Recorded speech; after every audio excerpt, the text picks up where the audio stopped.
this episode of Mentor Moments, we are welcomed by Chris Claus. Chris Claus is the Assistant Commissioner of DESE and the Office of Adult Learning and Rehabilitation for the state of Missouri. Well, Chris, we just want to welcome you and thank you to our podcast, Mentor Moments. We're looking forward to hearing your story. So if you don't mind, let's jump right in. Can you tell us a little bit about your career? Yeah, absolutely. And thanks for having me. I am a big fan of the podcast, and I'm looking forward again to spend some time with you in Brayton.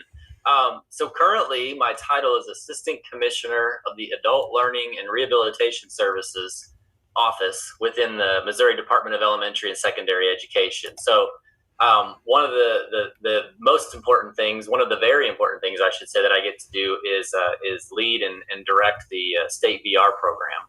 I also have responsibilities with leading and directing the state disability determination program, as well as our veterans education program.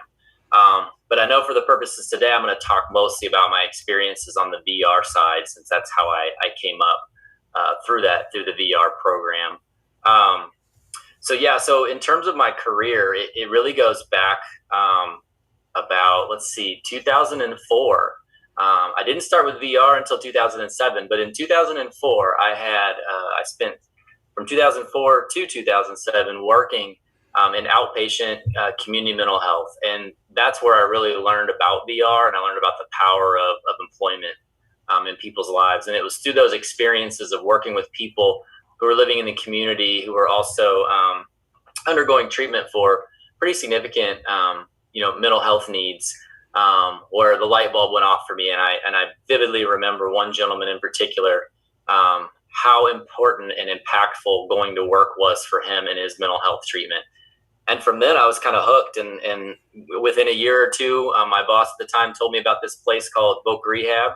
And this was in Sedalia, Missouri. And so it wasn't long before I found the Sedalia Voc Rehab office, got connected with those folks, and got to understand that there are jobs where you can do that literally all day, every day, work with people with a variety of disabilities and helping them bring employment into their lives. And so fast forward to the story, I waited until there was an opening for a counselor position, applied, and was fortunate enough to get hired in 2007.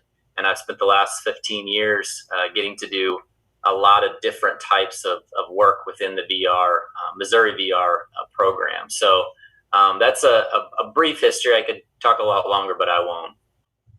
No, that's awesome. There's a little parallel with me. In 2004 is when I first came to Maryville as well. And so it reminds me of just some good positive times that what Missouri has brought us. So yeah, definitely.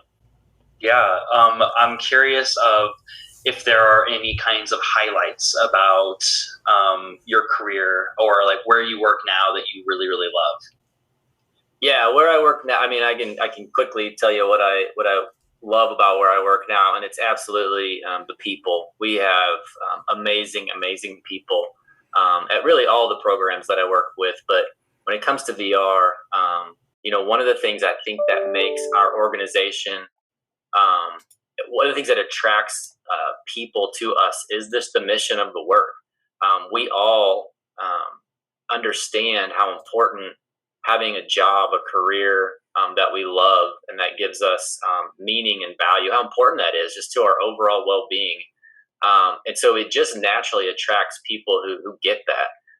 And then we have folks doing all kinds of amazing work to support the program and the almost 300 employees that we have all across the state. So I'm very, very fortunate to get to work with really smart, really talented, really dedicated professionals every day. And we're all united by that common thread of understanding and believing in our mission, which is to empower people with disabilities through employment. So I absolutely love coming to work every single day.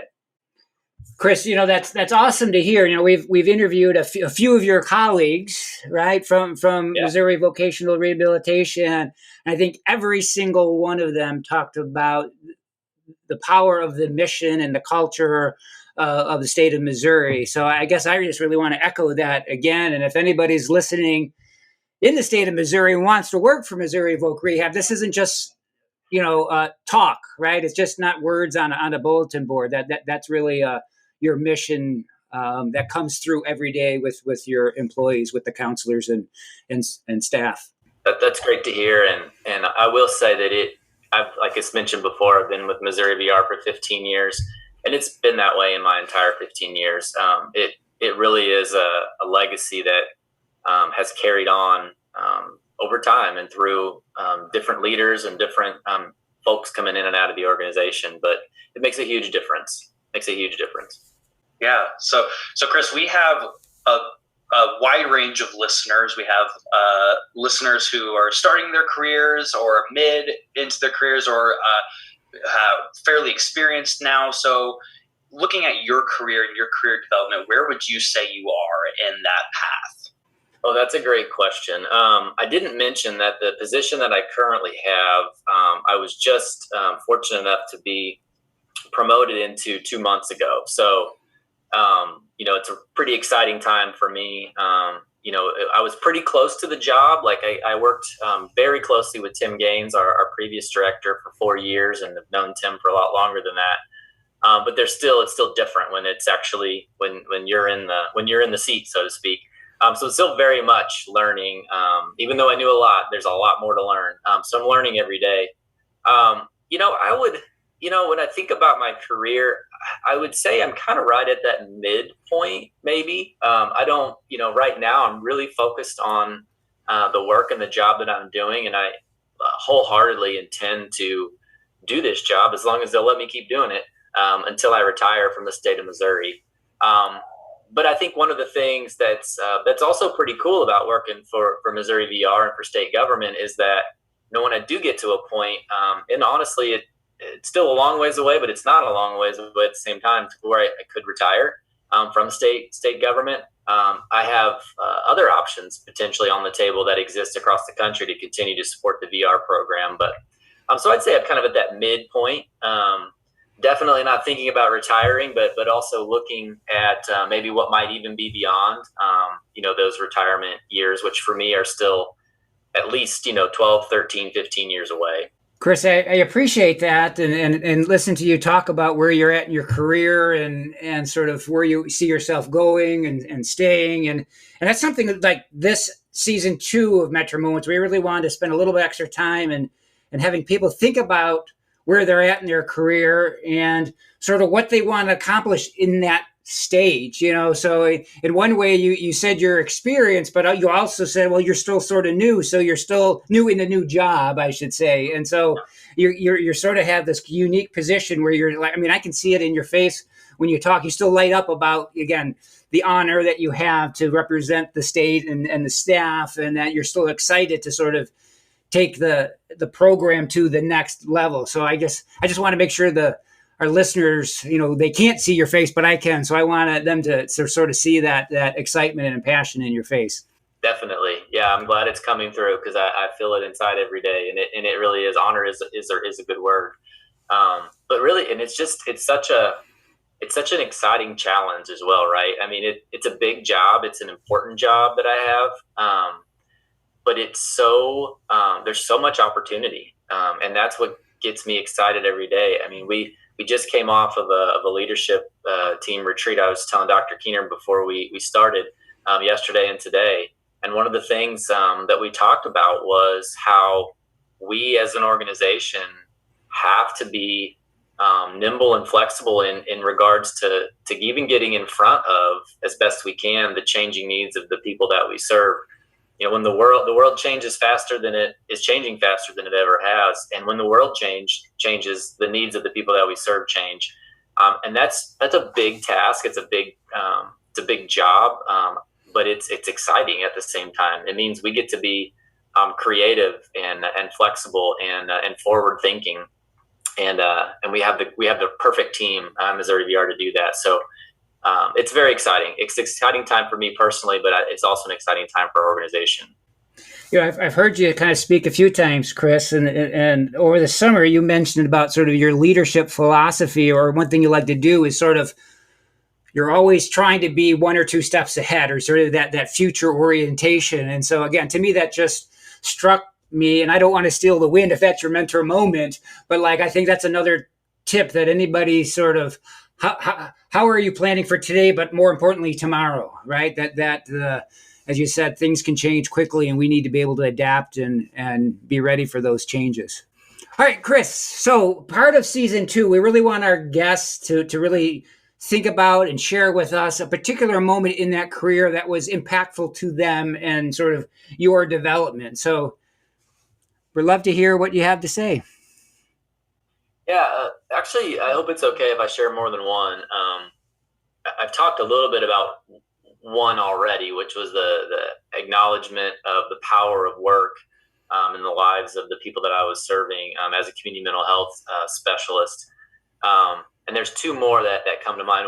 The first one is I always got, and I won't say the name. I still vividly remember the name just for confidentiality's sake, but I still remember as if it happened yesterday, my first successful VR closure, which was more than 15 years ago now.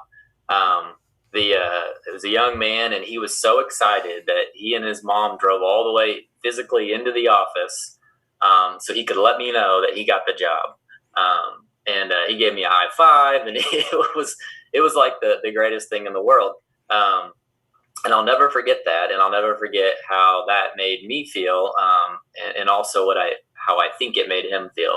And that's something I think about quite often. To be quite honest, it's a good reminder of the importance of the work, because obviously now I'm not in a position where I'm working directly with the people that we serve.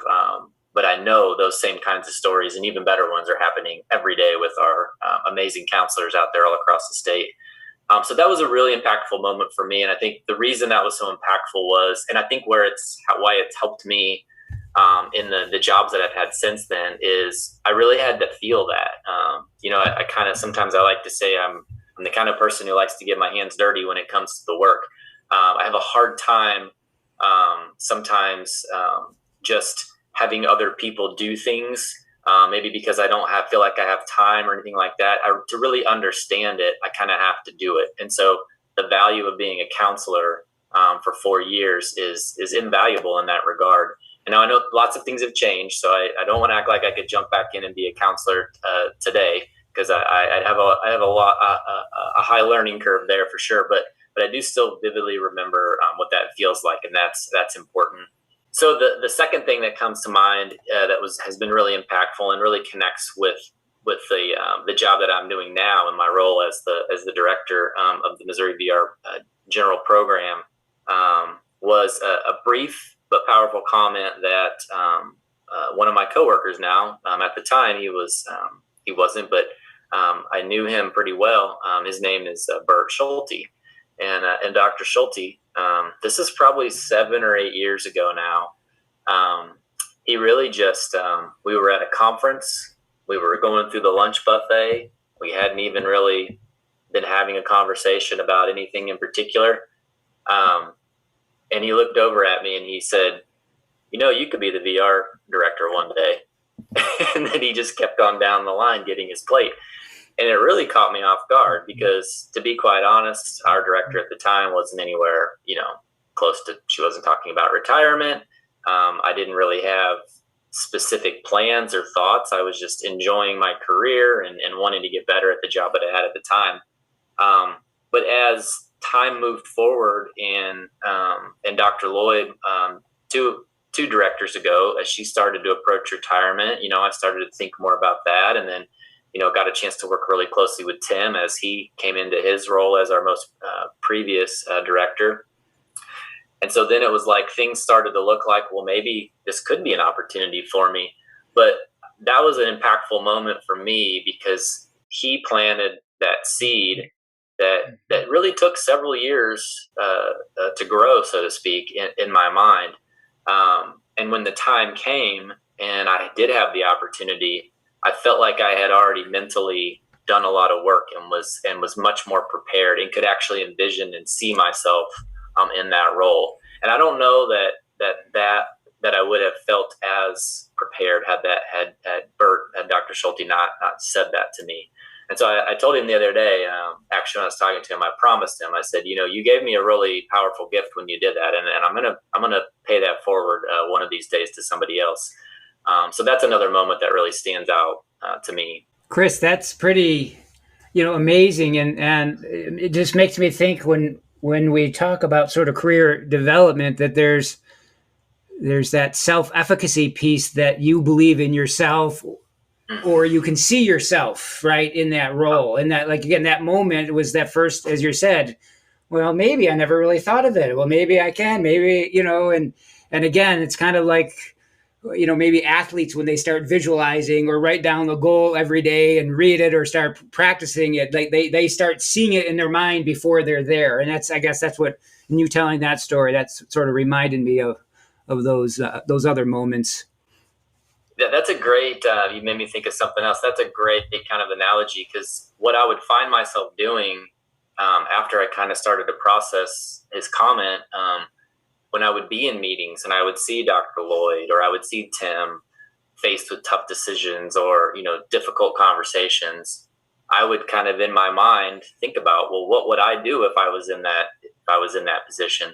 And I not only got to kind of walk through that mentally many, many times over many years. But again, it not that I'm professing to have all the answers, but it certainly helped me build that confidence that I could navigate those tough situations. And I don't think I would have looked at it that way had that not been the case. I would have probably been sitting there just waiting to receive whatever the answer was going to be from the boss. But it was a powerful, very simple but very powerful comment that Dr. Schulte made. So I've really appreciate that. Yeah, and I think that it only highlights the importance of having that like supervisor, that like mentor relationship. It's something that can sometimes be overlooked, but just having that person that can not only say who you are and as an employee, but also like what you could be. That's a really, really powerful thing. And I'm really appreciative that, Chris, like you noticed that and that's something that you want to continue doing. I love that. So, Chris, you've already touched on a couple things about your career that you love, and those are awesome, awesome things that you've shared with us. I'm curious if there are a couple more things just about your career as a whole that have been really exciting for you that maybe other careers wouldn't have been able to provide. Yeah, so I have mentioned a few things, the primary things that excite me every day, when I wake up to get to work. But a couple other things that have been really amazing, I guess just kind of, I wouldn't say byproducts, but they're almost really important, integral pieces at the same time, which is just the network that I've been able to develop. I mean, both in Missouri and across the country, the VR community is a pretty tight knit group, so to speak. It's very common to go to, now that conferences are coming back. I'm so excited. CSA VR is happening again in person this fall. And going to get to be there. And when you walk in, it feels like you're with your people. You don't even know all the people, some of the people.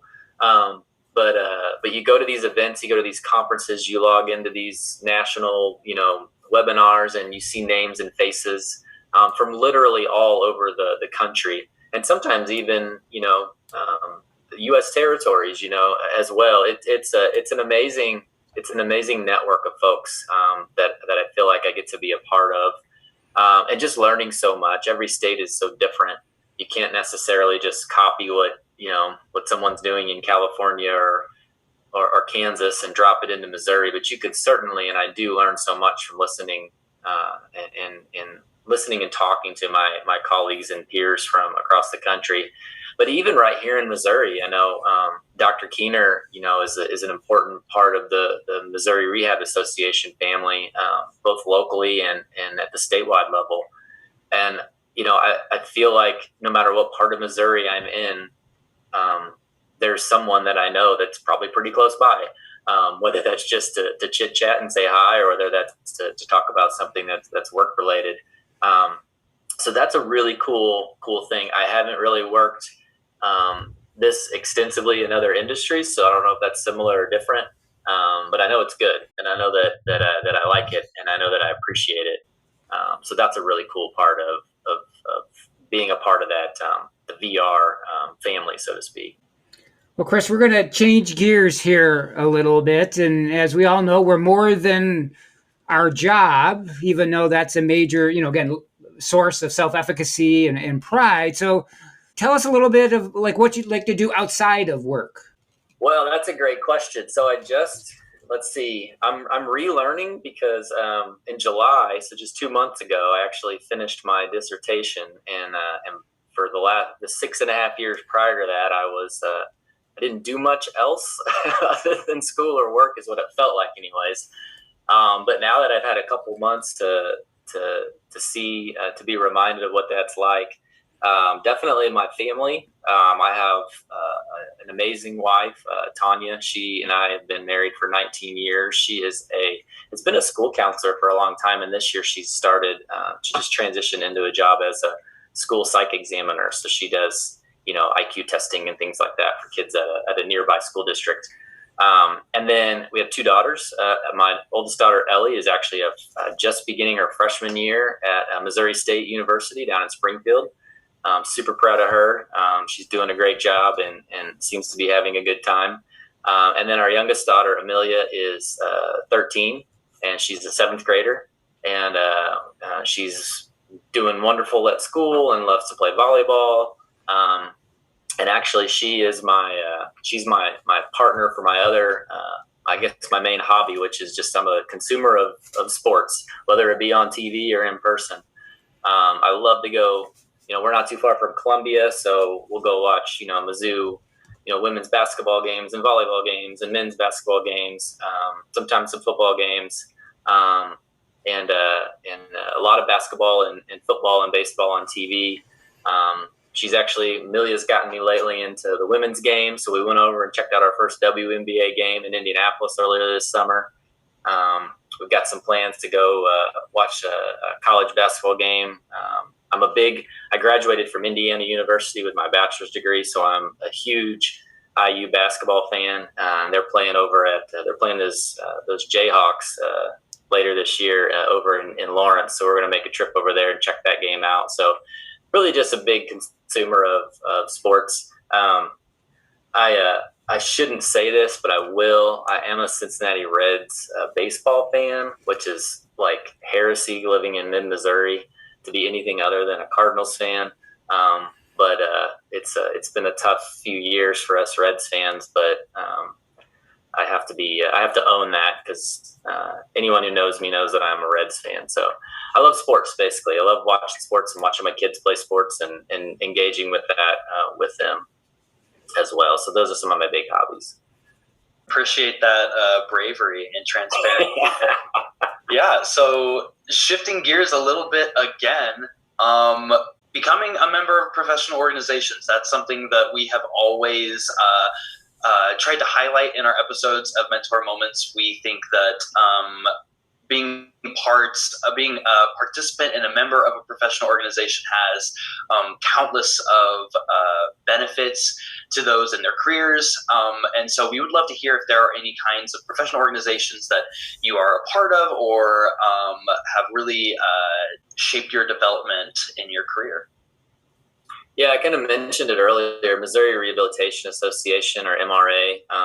I've been a member for, I don't even know, most of my 15 years.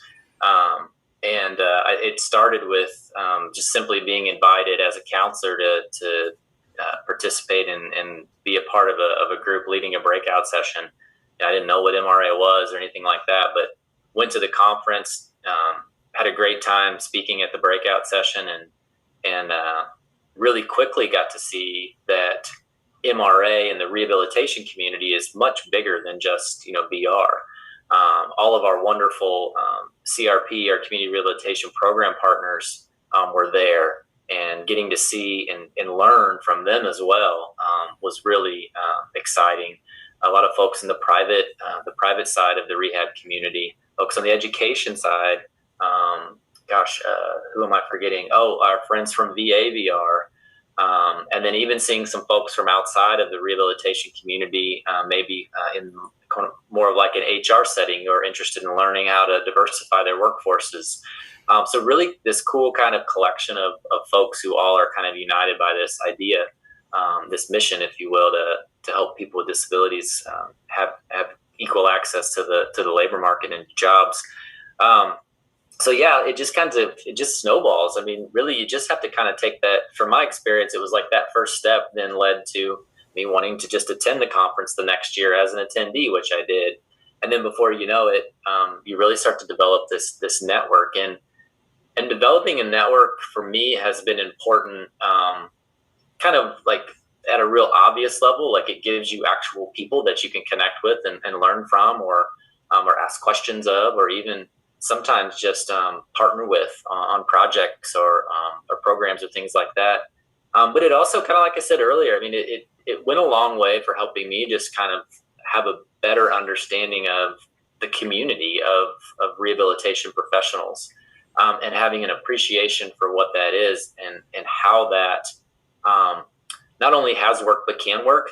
And when you see it, when you kind of get that bigger picture view, and opportunities come along down the road, whether they be at statewide level or the local level, it makes it a little easier to understand how to put yourself or the people that you're working with in positions for success, and ultimately that leads to success for the people that we're here to serve. So there's just so much. There's not really for me, there wasn't a real linear process, but I can sit back and say now, after having served several different roles on the state board, that it's been a fantastic experience. It is, as many of the listeners, and I know Brayton and Dr. Keener, you know too, it does take time. It is a commitment, but it certainly is an investment that's worth it, both personally and professionally in the long run. So I encourage anybody, definitely MRA, I encourage you to consider MRA. But any way you can get connected, whether it be locally or across the state, is going to be a good thing for you.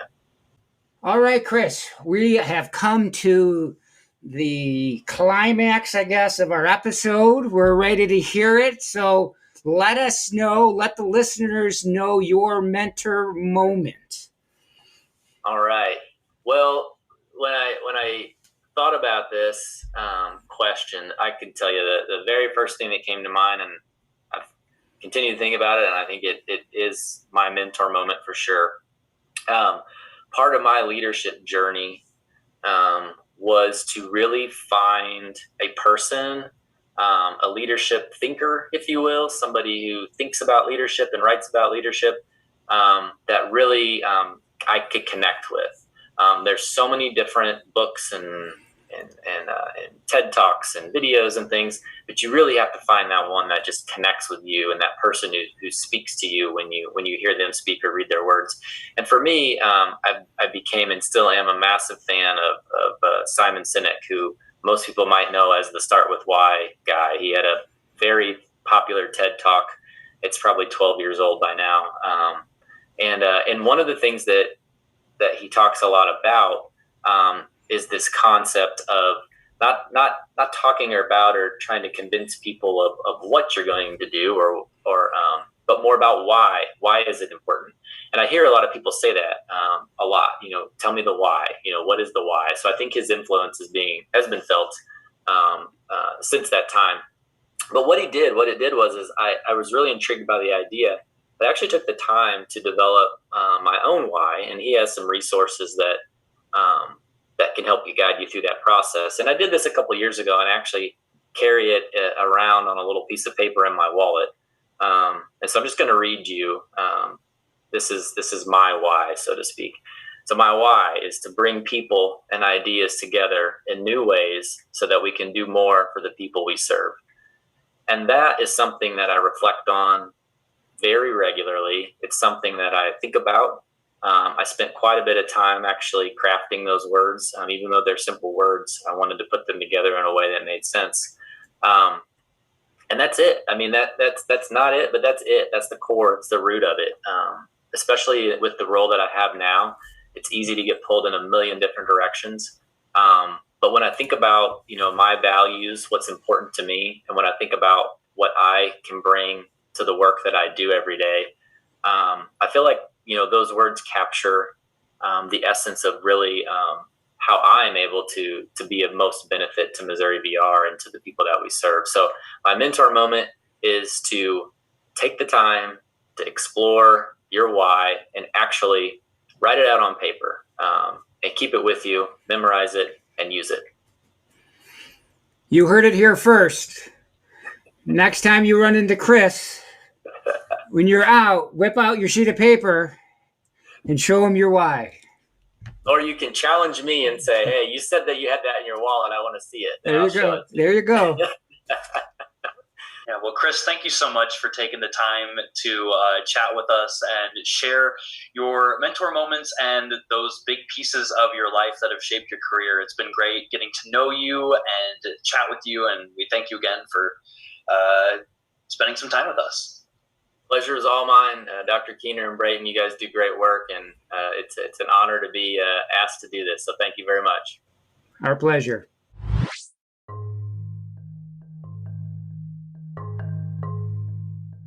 So if you're listening to this, that means that you're listening to Mentor Moments. That means that you're probably listening on either Spotify or Apple Music, or maybe you're listening some other way. We just want to recommend that you continue to listen.